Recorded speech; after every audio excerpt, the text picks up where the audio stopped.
Hello, good morning everybody. My name's Emma Jaynes and welcome to the Link for Growth Health and Wellness TV show. And I know we've been away for a few weeks, but we've got a couple lined up for you in May.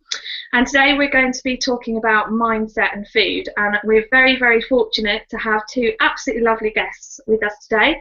We have Christie who has joined me in the last week or so. She's doing some work experience around marketing with me in my business and helping with the Link for Growth events and marketing as well, which is absolutely fabulous to have her on board. And we're also starting to have exciting conversations about Link for Growth Youth, so watch this space. And we also have Gabriella here with us, and she has done a master's in food and wellness, which is we've had a lot of interesting conversations about. And she also writes a blog about parenting and motherhood and the need for parents to look after themselves and prioritise their own health in order to be the best parents that they possibly can. And I'll let her tell you a bit more about that. And of course we've got Carol again this morning, which is great. My co-host Carol Wildgoose, and she will introduce herself as well. So, would you like to introduce yourself, please, Carol? Yeah. Good morning, Emma. As Emma said, my name is Carol Wildgoose. I am a nutritional therapist and a food relationships coach. I love doing these shows. It helps me to carry on doing the work that I love doing, and to share it with other people, and having guests on like the two lovely ladies we've got on this morning is great as well, because it just allows us to get that really good overview of how different people feel around the whole area of health and well-being. I'm really looking forward to this one this morning. This is my area of passion, I think you'd say, in terms of mindset and food. So let's do it, Emma. Excellent, thank you, Carol. And Christie, would you like to come in and introduce yourself, please? Hi, I'm Christie, and as Emma said, I'm doing some work with the Just Clarity and the Link for Business group at the moment. I think I've had a lot less experience than these other guys, especially in the food things. I've had less years to kind of search around things, but I've had a couple of different things go on in my life in terms of training for big events in swimming competitions, and then health issues that have made my journey kind of a little bit more interesting than someone else would probably think it would be. So yeah, I'm kind of excited to share some things with you guys and hopefully get some good debates going on today. Thank you, Christie. You know, everyone's got their own unique perspective and it's equally valuable, so thank you. We look forward to hearing you. And Gabriella, if you'd like to come in and introduce yourself, please. Hello, good morning everyone, and thank you for having me on the show. My name is Gabriella, and if you're wondering where the accent is from, I'm Hungarian. And food has always been my passion. I always loved eating, I loved the different tastes, but then I discovered how much food can influence one's health, one's mood, and well, a whole life really. So I decided to do a master's in food and well-being. And since then I've been writing a blog, and then when I became a mother, then I started writing about my experiences, and so the shift is it shifted the focus more on the well-being of parents, and this is what I've been exploring in the past few years, and I'll continue to explore. Thank you. Brilliant, thank you, Gabriella. And I think most people will know who I am by now. I'm Emma Jaynes, and I've been recently developing emotional wellness programs within the community as part of our social enterprise side of the business in Just Clarity. And we use an approach called the human givens approach, which is looking at people's emotional needs and supporting them to activate their inner resources, which they already have, to get those needs met in simple terms.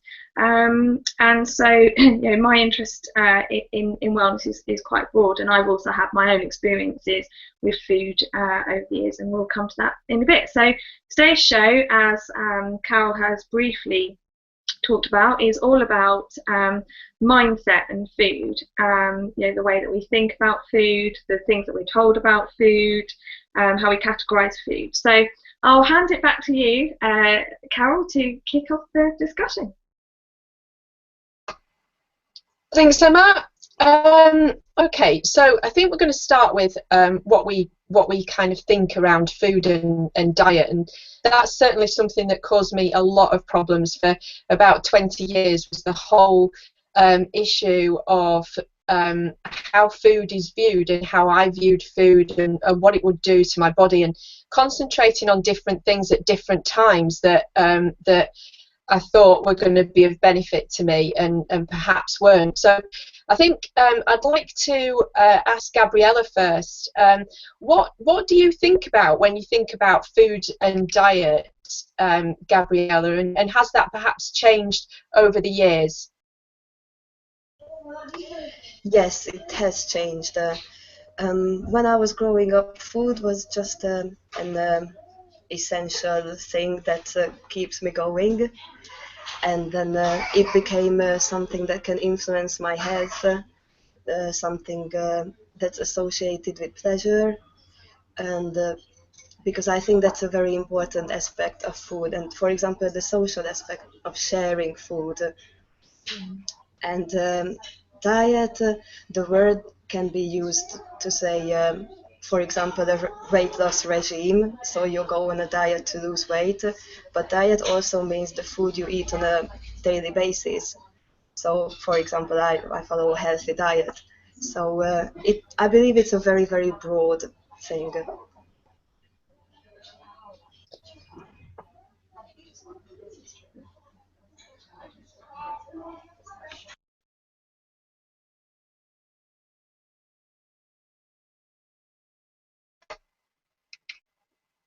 Ah. There I was speaking away and nobody could hear. So yeah, I think the whole word diet has been taken out of context, and again, as we're talking about mindset, that's one thing that completely wrecked me for years, was this whole thing of dieting to lose weight, and I now believe that we've got that completely wrong. You know, I don't diet anymore, and all of a sudden everything's kind of really balanced and healthy. So yeah, there's lots of different ways. What about you, Christie? How do you feel in terms of what you think when you think of food and diet? In terms of food and diet, I obviously, only being kind of 19, a lot of my diet is set by my mum, what she cooks for the whole family when I get in. So a lot of what I eat isn't my personal choice. It's usually a communal family decision made by mum, and then we all eat those foods. It's just how it happens. I mean, it's not bad foods, but it's just how everything kind of plays out. But my personal experience with dieting, I obviously from a young age, I did very high level sports competitions, swimming competitions, and you come to quickly realize that you can't function at such a high level with a really bad diet, or with a diet that doesn't sufficiently help your muscles and help to repair everything, that you're using all these like twice a day for 2 hours each session. So diet is a massive part of what I've kind of experienced over the past couple of years, and especially through going and finding out that I was lactose intolerant and finding out that I was yeast intolerant. There's some foods that are a vital part of everyday life, and then suddenly someone says, oh, you're lactose intolerant, you can't have cheese on your pizza, and you think, oh no, that's it. I mean, I'm kind of excluded a little bit from the whole communal side of food, because everyone's going out and drinking milkshakes and doing all of these other pieces, and even wine has yeast in it. So it is finding a balance and trying to find what works for you, what you can enjoy that isn't going to totally knock you in other aspects of your life. So yeah, I think it's just finding out what works for you, not following a specific diet, and what caters for your needs at the end of the day, personally. So yeah. Yeah, so you've obviously had to tailor your diet in terms of fitness, which puts a slightly different perspective on things again. And then with the further issues of food intolerances, at times that must have been really difficult. Do you find it helps to focus on the foods that you can eat rather than thinking about the foods that you mustn't eat at certain times, but you know, if you're particularly in training and you know thinking about your food intolerances, does it help to think about things from the other perspective? Sorry, I had to unmute myself there.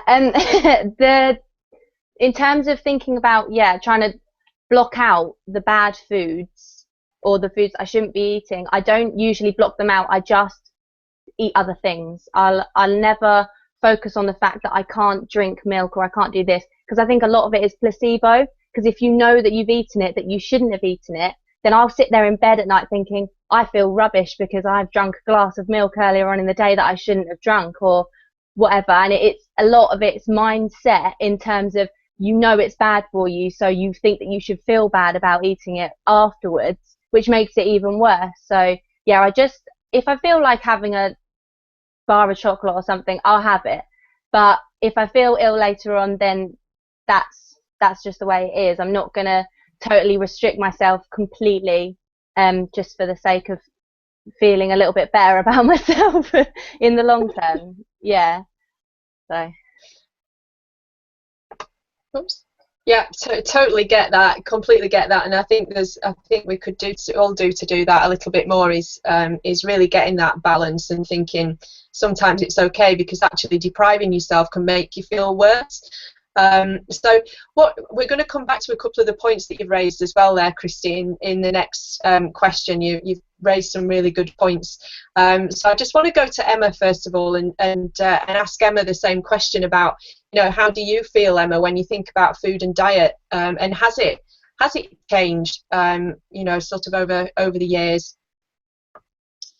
Hi, Carol. Yeah, well, I just want to say we've got a lot of wisdom in this panel here. You know, particularly sort of thinking about young people and choice, and actually in the role of parents. And Gabriella, I'm sure that must be of interest to you. You know, the influence that, you know, parenting and knowledge around food has on our children. I suppose it's really important.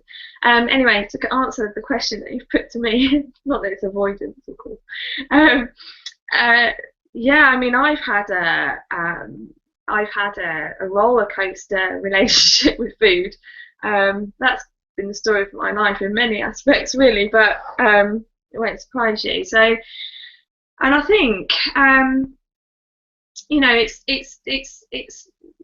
sort of, yes, it's been my whole life really. I'm one of those classic kind of yo-yo dieters. You know, I was that up until the last few years, and I think I only became and also I think, you know, it's all tied up with body image as well. You know, going back. So there's another bit that we think we'll talk about later, but for me, you know, I had this constant feeling that I was overweight or fat, and you know, to use that word, and of course that's caused me over the years to kind of diet. And I mean, there have been times when I really have been very seriously overweight, you know. And I think I probably started off doing the kind of Weight Watchers type of thing probably about the age of 19, I should think, sort of actually going to clubs, and then started, you know, pretty much I suppose a 15-year struggle with weight loss clubs and, you know, that sort of thing, and so that had been my pattern really. I mean, I even earlier than that, from about the age of 14, I used to kind of starve myself, you know, where if I thought I was gaining a few pounds, and it was also tied up with emotions as well. You know, I remember breaking up with a boyfriend when I was about 16 or 17 and only eating oranges for about 6 months, you know, that sort of thing. Not terribly healthy. So yeah, I've had a rocky relationship with food, and of course, having got into that mindset from using the diet clubs of the low fat, branded stuff, you know, the microwave dinners, because they've only got so many points and it's an easy way of counting points. You just eat the microwave dinners all the time and hey presto, you know, I argue that they actually make you feel more hungry than fill you up. So yeah, my mindset kind of shifted really when I got into recovery from alcoholism, and when I was coming off my psychiatric medication. That was the kind of the moment when I really had to change and think about my diet, because of course then that was tied up with my emotions and how I was feeling. We did the food and mood thing, and then finding out that actually the kind of balancing the blood sugar and getting the right nutrients in you had absolutely nothing to do with calories, and even fat content, and even, you know, and the size of your meal or whatever. So really, it's only been in the last kind of couple of years that I've stopped weighing myself. I stopped depriving myself of things and kind of just eating what I want, and kind of then taking the fluctuations in weight. Whatever, I lost 4 stone within 6 months of coming off all my psychiatric medication, because that, you know, the meds had caused excessive weight gain over a very short period of time, and so that's a whole nother, you know, whole nother issue. But the weight literally dropped off, and I didn't change anything in my eating. And so, you know, then has been a process of trying to maintain that. There's also been, you know, stress has affected it. There've been times when I felt like I couldn't eat, and I've lost lots of weight. I mean, I got very thin at one point, and then that's come on. So yeah, it's been like, you know, my weight tends to fluctuate a lot. And I know this isn't necessarily about weight, it's about food, but it's also about recognizing the reasons why I'm eating. You know, is it to suppress something? Am I literally swallowing emotions, that sort of thing? So for me, it's quite tied up with emotions, but I will always try and use that sort of more whole food approach, the things that fill us up, the healthy approach. And I've got to the point now where I choose to do that, because actually most of the processed foods, the quick fix, you know, you stop at the petrol station, you grab a chocolate bar, you grab a cereal bar, something like that, makes me feel so rough that the payoff is, you know, it's much nicer for you to sort of have the nuts or the fruit or whatever. But I'm sure we'll expand on that a bit. Yeah, thank you. Thanks, Emma. Yeah, I think this is one of the things with food, isn't it? Is that we are, you know, we're so we have it every day, and we've got that emotional attachment to it as well, which makes the whole thing so much more difficult. It's often not just a case of food for fuel and making us feel good, because we're also in this place where actually food has become about body image. So where, you know, so many people are going for the low calorie kind of no sugar, calories have been turned into something bad when actually they're not. You know, we need calories and we need the nutrients that whole foods bring, and we're kind of, it's all sort of tied up in all the wrong sort of things where food's concerned, especially in the Western world, because we've got access to so much that, you know, I personally would consider garbage. You know, it's just easy, it's there, but it causes a problem every day. So that actually brings us quite nicely into the next section, which is about categorizing foods in terms of good and bad. And Christie brought this up earlier, and you have as well, Emma. But I'm going to go to Gabriella first. I'm sure this is something that you've certainly covered in great detail for many different reasons, Gabriella. So can you tell us your experience in terms of, you know, do you ever categorize foods in terms of good and bad, or what you're allowed to have and what you're not allowed to have, and how does that, you know, how does that affect you, and how does that make you feel in general? Yes, I do categorize food in terms of good and bad, whether it's good for me or bad for me. I don't categorize it as allowed or not allowed, just because if I put it in the not allowed category, I want to have it straight away. And that brings us to mindset. So, yes, earlier in my life I used to eat just about everything. I didn't think of what I was putting into my body. And then I developed polycystic ovary syndrome, and so I was put on a medication called metformin, which is I'm sure many of you know it. It's the most popular medicine for type 2 diabetes. And I was told that I would have to be on it for the rest of my life. And I just said, I'm not doing that. So I did a little bit of research, and I found that diet can influence everything in my body, and so I decided to came off the medication and just started to follow a diet that specifically tailored for polycystic ovary syndrome. So that's how I categorize food, whether it's good for me or whether it's bad for me because of that condition. But for somebody else who is a completely healthy individual, for them good food and bad food would be again different. So I think it's really important, and Christie mentioned this as well, that it depends on the individual. Everybody's journey is different. Their body likes and can process different things than somebody else. So and this is why I don't believe in following a diet, just following it just because somebody said so, or just because it works for somebody else. You really have to try it yourself, and I think you have to allow time to make mistakes and to learn from your mistakes. And sometimes you don't get it right straight away, and that's absolutely fine. There's nothing wrong about experimenting and finding out what makes you feel good, because I think the emotional side is very, very important. You might start following a diet that's really healthy and really good for your body, but you feel rubbish emotionally because I just really want to have that chocolate brownie, and then I believe in being allowed to have that chocolate brownie, if I may use the word allowed, once in a while. So not every day, but to find a good balance. And if you do steer away from your diet a little bit, then don't feel bad about it, because life is too short to feel bad. Yeah, thank you. That's fantastic. Thank you, Gabriella. And what a remarkable story to have as well. That experience and bringing yourself through something like that most of us, many people would think that once you've been told that you would be on a certain medication all your life, that's the way it is. And obviously you chose not to accept that and decided to explore a different route that worked for you. And clearly it has, and that's absolutely fantastic.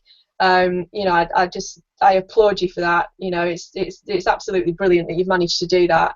And in terms of the allowed and not allowed thing, I completely agree, because again that was something that I dealt with for ages. I did put food was good, it was bad, but that would keep changing. It was like, well, I shouldn't eat that, and I shouldn't eat that, and I shouldn't eat that, and then it would be, but actually that's quite good for me, but that's not. So that would keep changing and confusing me completely. And one of the things now that I talk about with clients is going on that journey and learning to eat the foods that make you smile from within.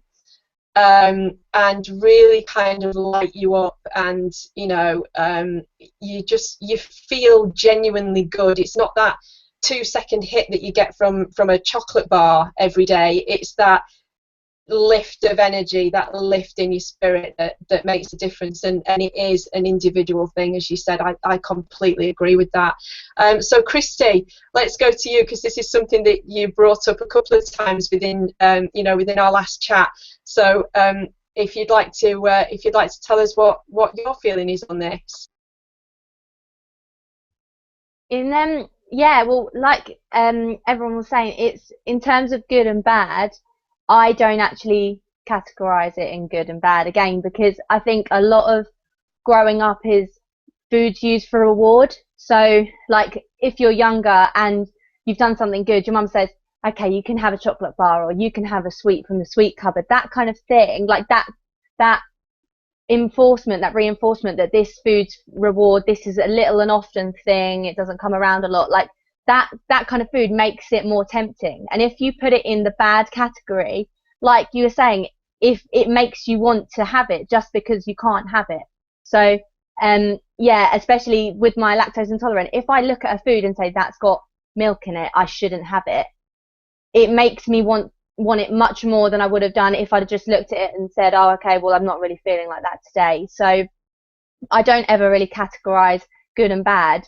And it usually, like you said, it changes from day to day. If one day I wake up and I'm feeling really rough, really slow, usually it's like fruit, vegetables, anything to get the system moving, the system going. But if you're looking for something that's going to preserve energy and help you for the race the next day, it's pastas, it's carbohydrates, all of that kind of thing. So I don't ever say I shouldn't be eating that, that's really awful. But then again, it's a psychological thing, because then if I do have the chocolate cake at the birthday party that I've gone to that I shouldn't have had, later on in the day I sit there and think, oh God, how many steps am I going to have to do to walk off that cake that I ate, for Christ's sake? Like, and it makes you think about what you're eating, and it puts so much more pressure on it than rather just, do I fancy it? Yes, I fancy it. It's not going to do me so much harm for the rest of the week. I mean, it comes out of your system quick enough to get rid of it, and you'll get the things that you need from it, the vital bits and pieces, and the other stuff will just, you know, it will just make its way out, and that's the end of it. And in terms of weight and stuff, I think in good and bad foods, there's so much pressure on not eating sugary foods and not eating bad foods, as in like the carbohydrates especially. But carbohydrates aren't bad for you. It's just people think that this kind of celebrity diet, no carbs before marbs or whatever it is, that kind of thing has made its way into society, and it's made people think that they're a bad food when they're not. It's just, if you eat them too much, then anything can become a bad food. I mean, if you eat too many kiwis, I think some of the side effects were like diarrhea, headaches, spotty skin, and all of this. And I'm sitting there eating kiwis thinking I'm doing really well, when actually I've eaten 6 kiwis and I feel really rubbish.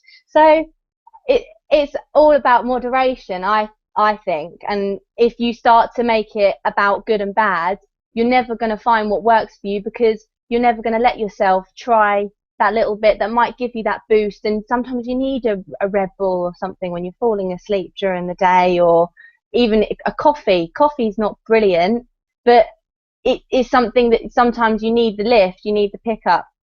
And if you start saying that's bad, that's awful, that's not good, it makes you feel worse. And then I think for me, if I make myself feel worse about it mentally, it makes me eat worse in the long term. So I'll put myself under pressure to eat well, and it will just make me feel worse. So I'll crave the sugary foods, the uplifts more. And then the more I don't eat them, the more you get the withdrawals. So it's a vicious cycle, really. It's just about eating what you feel is necessary, what's going to help you, and what you fancy at the time. I mean, it's not going to kill you if you eat that. If you eat that slice of cake, just don't eat the whole thing. Yeah. So that's my opinion on it. That's absolutely brilliant, Christie. And again, you've brought up some fantastic points up. And I struggled with that. It was, how much exercise do I need to do to burn that off? And I felt bad about eating something, so then I would use exercise as a punishment, or, I wouldn't eat dinner because I'd had cake at lunchtime or in the afternoon, and it all gets horribly confused. And now, I can go out and eat a piece of cake and I enjoy it, and I really enjoy it. Or I'll bake a cake at home and it's a normal cake, and we sit and we have it as a family, and that's fine. And the rest of what I do is really kind of balanced now, when it wasn't before, because there was all this confusion. And I think, you've sort of touched on, it's like the white noise that we get in the media, about this is good for you, and then you'll read something that, now it's not good for you because it does this. And like you said, kiwis are really good for you. They can help you to sleep. They can, they're really good for vitamin C. But live your life on kiwis and you're going to suffer. You really are going to suffer. So Emma, what about you? Yeah, no, it's interesting. Yeah, moderation is something that I've typically struggled with. I know we've had the word moderation enough, and I think for me it's been, I just write down I remember, of course, there's been other things with the addiction side of things in there as well. For me, it was tied up with the reasons why I'm eating what I'm eating. And I know you and I have had discussions about this recently, because of course I no longer addicted to the substances that I was addicted to before. Sometimes these things have a habit of squeezing out and the sidelines. But for me, and I can remember, I think the thing with things like the point system, for example, what you have there is a kind of that you get to what, I don't know if you've got 30 points that you can eat in a day. I don't actually remember entirely, but I think it wasn't anywhere near 30 points. I think it was something really tiny, like 14 or something, I don't know. Anyway, the point is that you got to the end of your points allocation, and you're sort of, at that point is the point where your head says to you, I'm not allowed to eat anything else.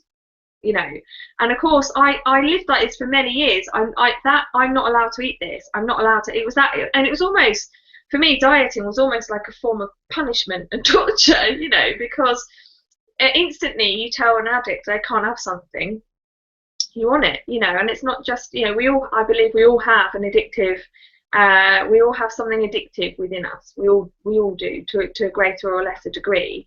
But I can remember that sort of unhealthy point at which, I would save up lots and lots of points throughout the week for alcohol at the weekend, and then have this massive alcohol binge. I mean, by the time it got to that, I was probably not even counting points. But I think that when you're sort of not eating something else because you're saving up for cake that you might have at a party in 2 weeks' time, it's like a living hell. Why do we put ourselves through that stuff? And of course what happens then is that we feel miserable, and then then that's the point at which we give up on the whole of the healthy lifestyle whatsoever. It's like an all or nothing thing. Oh well, I can't do this, I'm failing, this feels awful, sod it, I'm just going to eat chocolate cake for breakfast, lunch and dinner for the next month because I feel so miserable. And that's I know that sounds pretty extreme, but that's the kind of thing. Whereas if we get, but that's kind of what my behaviour was like. That it was that kind of mentality served as a like we're saying, a punishment reward thing, and there wasn't a lot of reward going on. But I think what's been brought up here most of all in this lineup is that it's about knowing yourself, and of course that's very important to me in all the work that I do. It's about knowing ourselves and learning to use our inner resources and trust our intuition, that knowingness inside of us that knows how we feel. It's connecting with that resource within, and that includes when we're eating. And I know you and I have had discussions over the last few months, Carol, where I've said, God, the thing is, I actually my diet now is generally pretty good. I've stopped, and because of the kids, I don't have cakes, biscuits, sweets, fizzy drinks generally,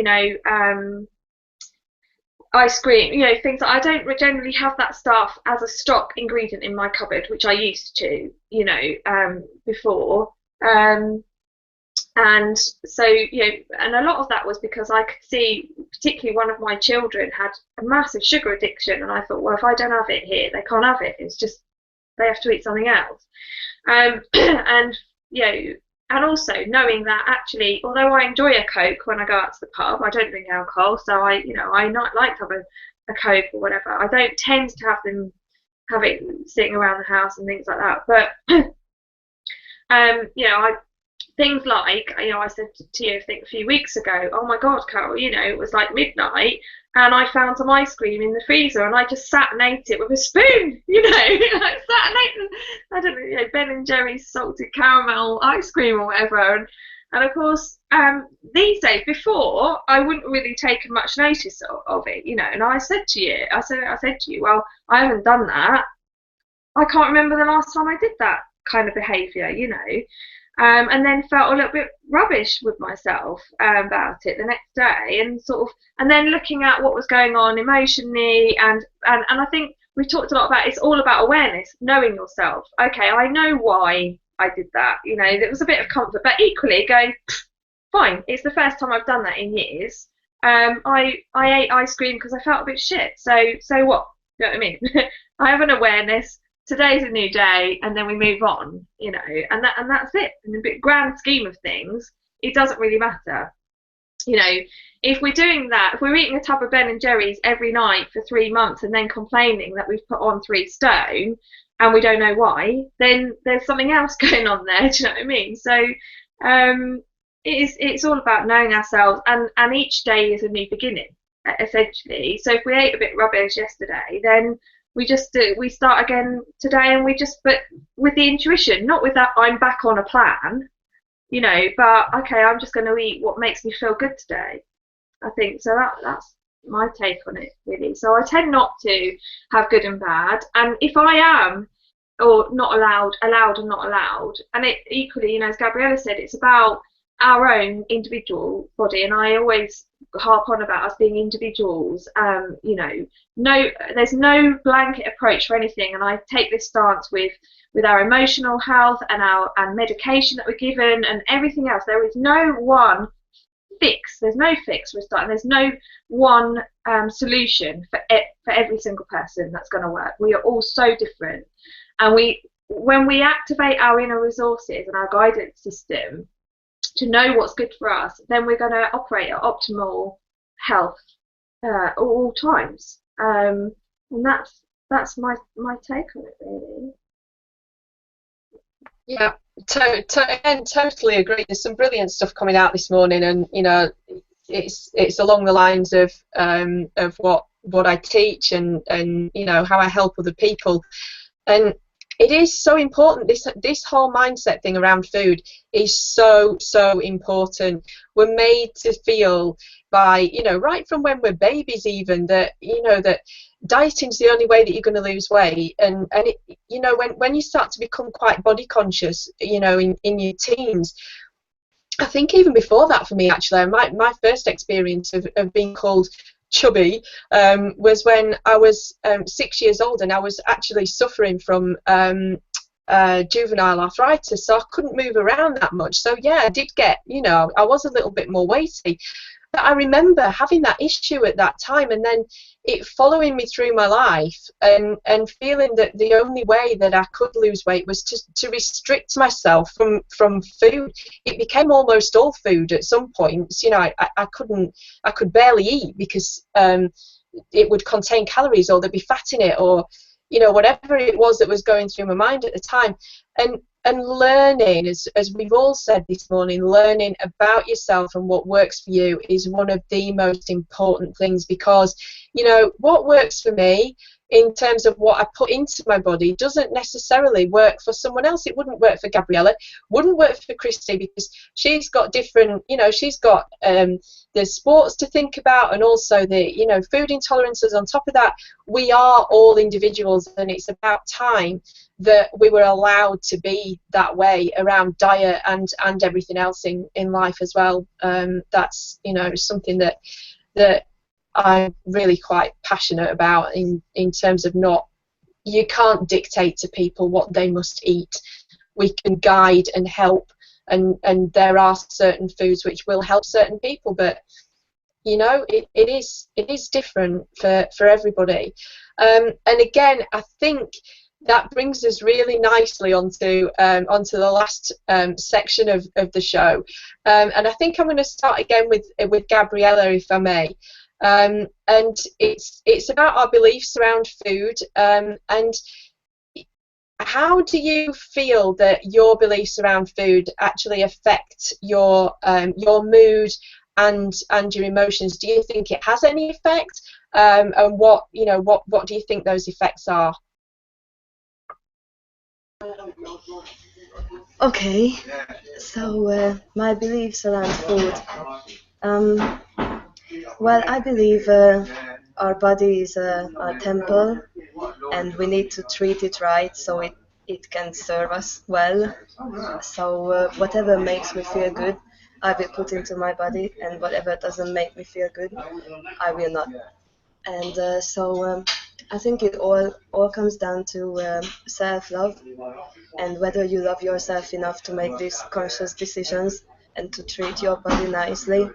And but this this is mindset, really, self-love, and if it affects every other aspect of your life. It affects the spouse you choose for yourself, or the profession you choose for yourself, and food is just another aspect of that, I believe. And yeah.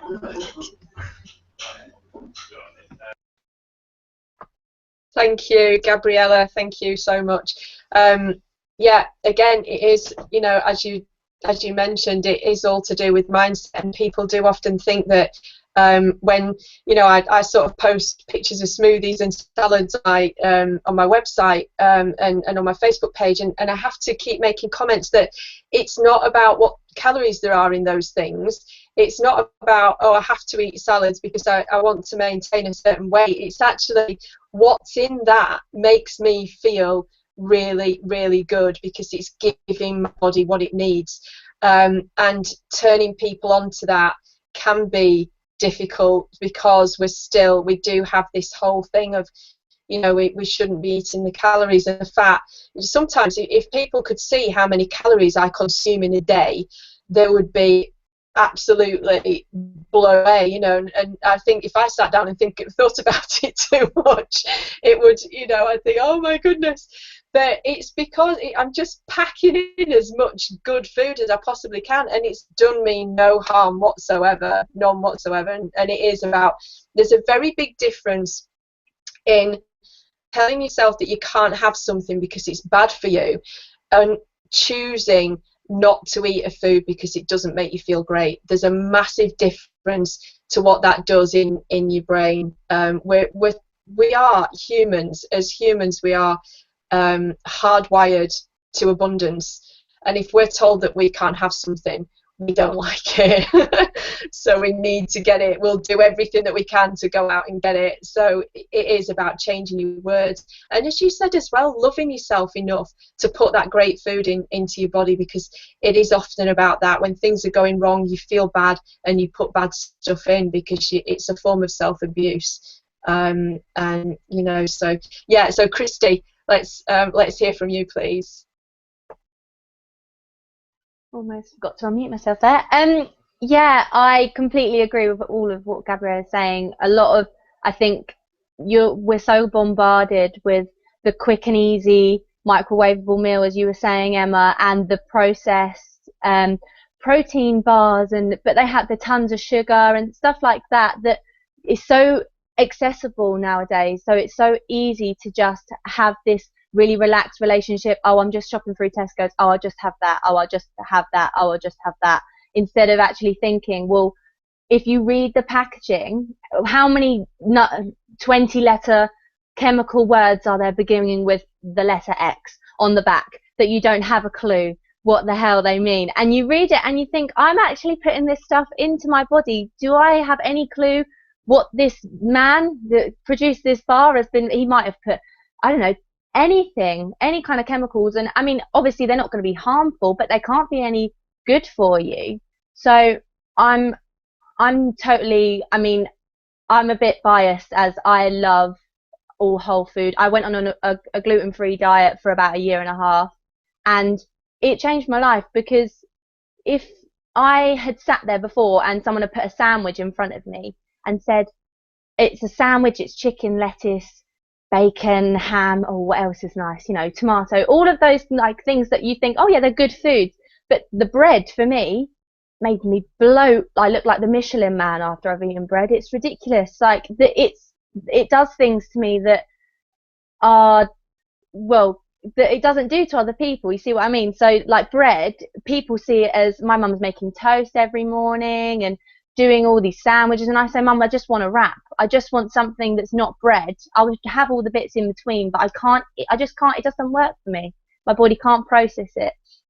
And I think, yeah, it's all about loving what you're eating, and loving choosing and actually making the meals and knowing what you're eating. A lot of people don't realize what's going into the foods that they eat nowadays, and what gets sprayed on the plants and stuff like that. And yeah, you're never going to get a tomato that's never been sprayed with any preservatives or whatever. But in terms of eating tinned tomato soup, you don't know what other chemicals or bits and pieces have been added into it, or salt and extras to keep it in that tin. I mean, tomatoes aren't meant to be in a tin, personally. Like, and you do find, like, spaghetti bolognese, you have tinned tomatoes in. That's not bad. I'm not saying they're bad for you, but I'm saying that people need to realise that what I've found is you need to actually have a little look and take responsibility, instead of just thinking that these people are going to be feeding you all this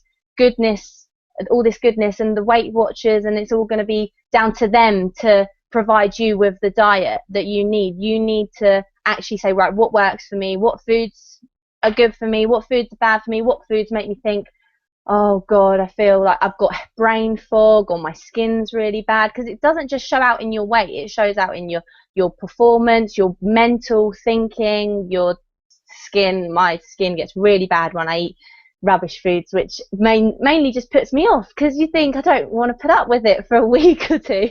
So yeah, I mean, I completely agree. I've basically just gone over exactly what Gabriella said, but I feel quite passionate about, yeah, that kind of subject. So yeah, that's my view on it. Thanks so much, Christie. There is a lot of passion coming out this morning about this subject. I think we could probably talk about it for hours. I just want to kind of say one thing, that there's been a bit of a theme running through the whole show, and we seem to have been given one particular type of formal diet a bit of a hammering this morning. I think we need to make it clear that we are kind of what we're talking about here is dieting in general, and our whole mindset around food. I think this particular thing's come out because it's one of the big ones, you know. But anything that restricts you in any way from, you know, kind of thinking about in terms of calories, or you can't eat carbs, or you can't eat fat, whatever it is, it's what it does up here that made the difference in terms of your body. And there's this whole clean eating thing going around at the minute, which again, you know, sort of really, I don't sit well with it at all. I understand the concepts, but for me it's about balance. It's not about eating clean as such. It's about the balance of foods that we're eating.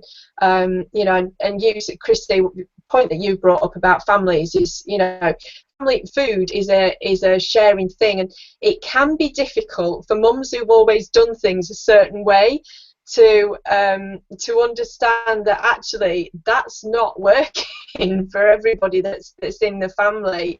So have you found that to be a bit of a challenge? Because you mentioned about your mum kind of making the toast every morning and that kind of thing. Has it been a challenge really getting across that actually those things don't process too well in your body? Yeah, well, I mean, at first my mum was I think she was a bit taken aback, because obviously you get taught that, well, I got taught the food pyramid, you know, the staple, the breads, wheats, all of that on the bottom, and then your vegetables, and then proteins, and then whatever on the top. But my mum, after she saw that I was serious about it, and that it did make a difference in my performance and how I felt just in general, she said, right, okay, instead of having, it's just like supplementing, instead of making toast in the morning, she'd make toast for people. I mean, but then I'd have my own breakfast. I'd have, like, well, I don't know, eggs or scrambled egg, and something that's not going to make me feel, especially in my head, that I've done something wrong for the rest of the day. And to be fair, my dad's kind of the other way. He believes in the indulging food. He enjoys going out and having meals, and eating communally and enjoying all of these bits and pieces that we are so lucky to have. But he usually says, why are you just eating, why just salads? Why just salads? What's so satisfying about a salad? And I say, I just fancy it. You have cravings, and you have to actually identify that sometimes these cravings are because your body wants and it needs the nutrients from. I mean, I've not been pregnant, and I don't intend on getting pregnant for a very, very long time. But I happen to know that pregnant ladies, my mum said that she'd get cravings to suck on coal during pregnancies because of the minerals and the stuff, and your body knows what it needs. You just need to listen to it, and you need to actually pay attention to the signs. So I ate this and this and this yesterday, but I've got really spotty skin. I feel really lethargic. I can't think about anything. Right, what did I do wrong? What shouldn't I maybe try to change about that? And trying to explain that to someone that hasn't actually experienced it is quite difficult. But I think that you all experience it sooner or later. It's just whether you think, oh well, I'm fine with feeling a little bit rubbish if I've had that, you know, that ice cream the night before, or whether you take charge. So yeah, that's all. Thanks, Christie. I'm going to come to you in a minute, Emma. I just want to go back to Gabriella for a second, because obviously we've brought up the question of being a parent, and obviously, Gabriella, you mentioned that you write a blog about parenting and your experiences, and I just wondered how you felt around this area, the whole kind of looking after your own health when you've got children is obviously really important to you, and then how you translate that too into looking after the health of your children without kind of creating a situation where they feel uncomfortable around certain foods.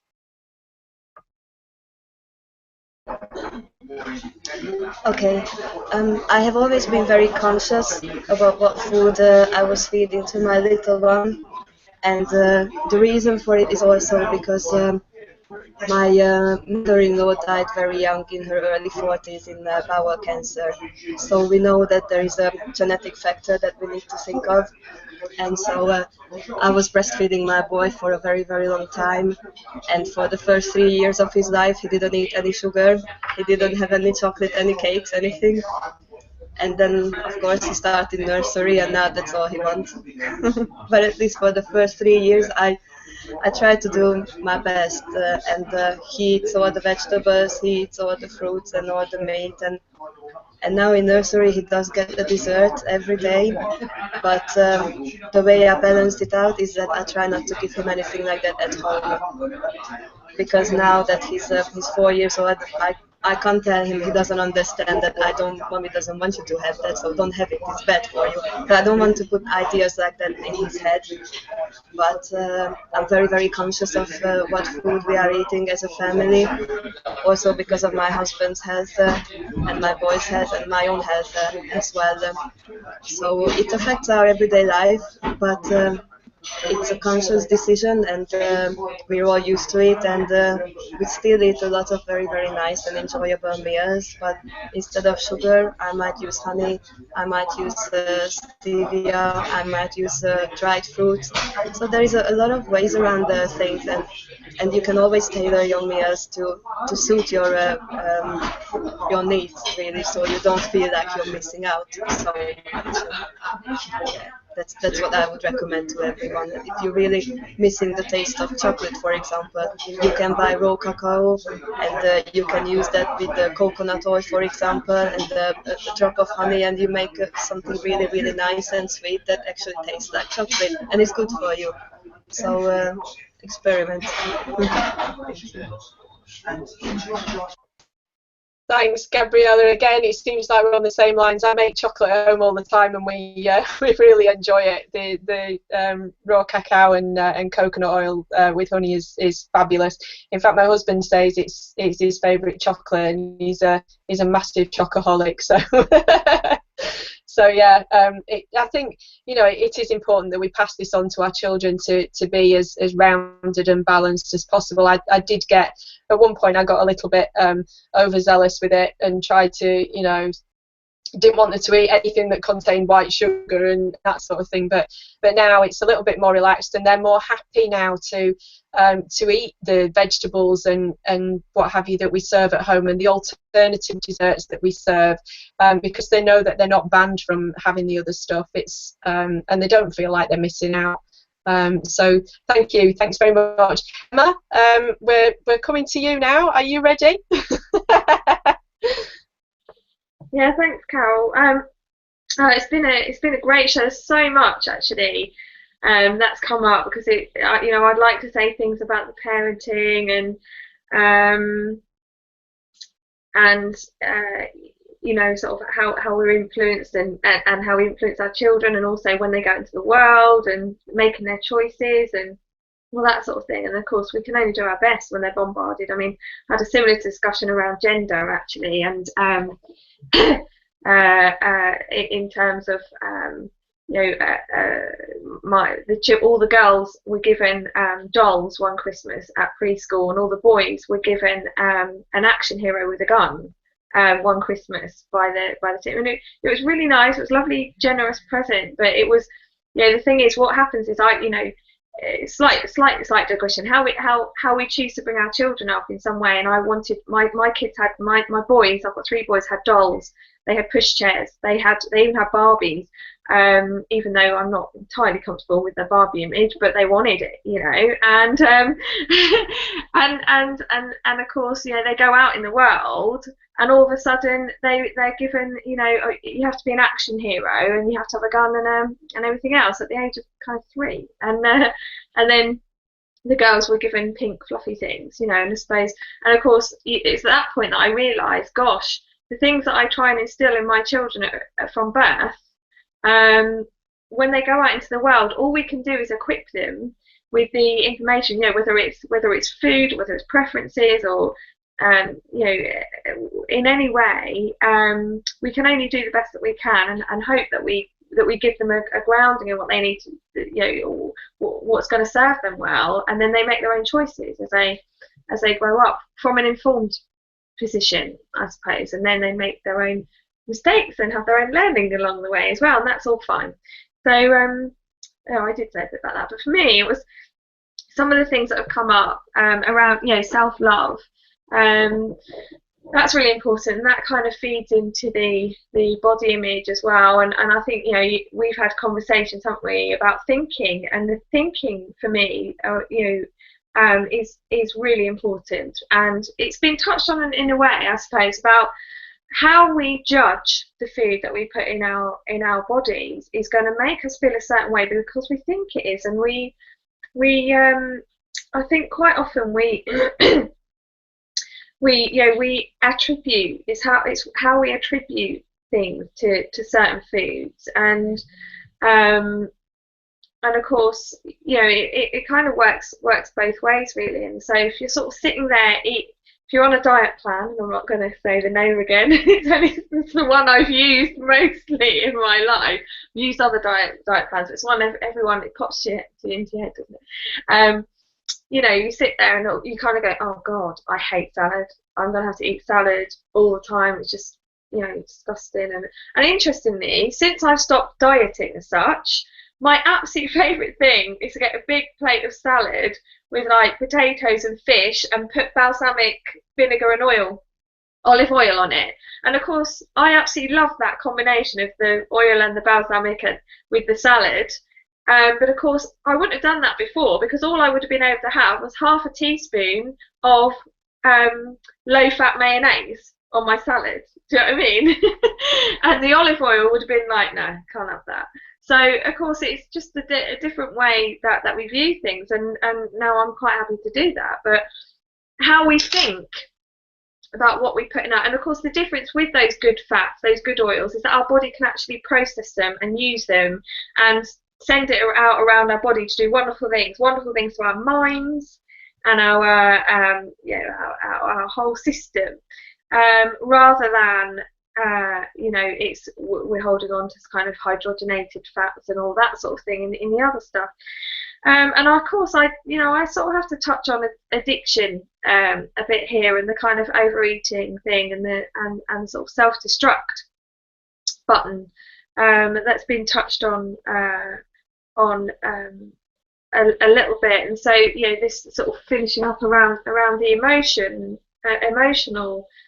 content of it. And I think really you can't actually separate that sort of food, the food and mindset thing from the emotions, you know. And of course, if we're doing, you know, for me, it's mind, body, and soul. You know, we have to look at that triangle all of the time and keep those in equal balance. And when we're sort of balanced out and we're looking after our bodies and we're looking after our mind and we're looking after our soul, then you can't really go far wrong from there. And then we stop judging the way we're doing things, and we stop judging it as good or bad. And of course, when emotional things come up, and we know, for me, it's the emotion that happens first. You know, the emotion happens, and then the behaviour happens. And I can take responsibility for that, like has been said, and it is all about taking personal responsibility. And I can just go, oh, today, you know, this is what I need to do. It's when we've talked about in emotional health, you know, we have to acknowledge when we're feeling certain things that are judged as good and bad. So we don't really want to be in self-pity all the time, because, you know, it's going to drag us down, and then we blame others and everything else. But equally, if we're having a moment of self-pity, if we just try and ignore it, you know, we kind of have to acknowledge these things so that we can move on. And so certainly, you know, if we are having one of those days where we just think it's a Ben and Jerry's day, you know, it's fine, have a Ben and Jerry's day, but do it with awareness, and then you know, do bring it around to, you know, what's feeling. Don't kind of linger on, and because we can get into that cycle of, right, I've done it now, I'm a crap person, this is it, this just proves I'm a failure in life, and the whole drama cycle like spans out across absolutely everything, and it doesn't help. So yeah, it kind of always simultaneously, any kind of diet lifestyle changes have to be done, you know, with the emotional, so you can't separate the emotion from it, and it has to be sort of firm foundation put in place there. Thanks, Emma. Again, some fantastic things that have come up there, and you're absolutely right. You can't separate the two. A lot of the things that we do around food are to do with emotions, and the emotion does happen first, and then you take action, and you don't even realise that you've done it. That's what I used to do. Something would upset me, or I'd be excited, or I'd be happy, and I didn't know what to do with the emotions, and without even thinking about it, I'd be shoveling it down with food to try and suppress the emotions that were coming up. And it happens for a lot of people, and just taking the time out to connect with that emotion first can actually stop you from taking the action with food. If you can just learn to allow yourself to sit with the emotions and not battle with them, but to, you know, just accept it. It's like, okay, I'm not very happy today. I don't have to feel bad about not being happy today. I'm just not very happy today. You know, that allowing yourself to do that really helps, and could stop you from going out on an all-out binge for the day and feeling even worse afterwards. So I just want to say thank you to everybody today, because I've really enjoyed this morning. This is you know, the sort of area that sort of really lights me up in terms of passion. And I just want to say thank you very much to Gabriella and Christie. You've been amazing this morning. You've come up with some really great points, and I'm sure that we'll be speaking to you again in future. There's many points that have come up this morning that we could actually make another show out, as always. You know, we do this all the time. We pick a theme, and then there's about 20 different things we could do shows on that come up within it. So thanks ever so much to everybody this morning, and we'll let you know when the next show's coming up. And that one, I believe, is on mindfulness, Emma. Am I right? The one on the 31st of May, yeah? Yeah.